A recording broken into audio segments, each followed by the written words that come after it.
future. Pero ang paniniwala naman ng ilang Chinese ay nakasaad na ito sa ating palad. Okay, dito nakikita ang love.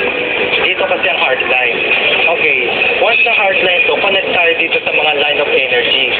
Dito naman nakikita natin lines ng mga attachment. Naka-attachment dito yung mga kung ano pwede patayin. Mas maganda kasi pag ang pinag-uusapan natin ng heart line is pataas.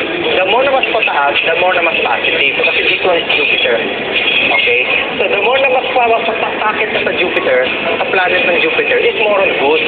Kaya lang kung minsan, may mga tao talagang pinanganak na talagang hindi maganda pagdating sa love life. It's because hindi umaabot yung tinatawag natin na sa signal Jupiter, yung line.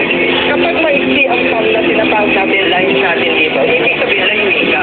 Isa sa mga positive na pwede ko ituro sa mga tao is yung mag-light tayo ng candles na 8 sa loob ng kwarto. Kailangan wala tayong kasama. Tayo lang nasa loob ng kwarto. And then mag-wish tayo kung anong gusto nating wish. Kung anong gusto nyo mangyari sa love life mo.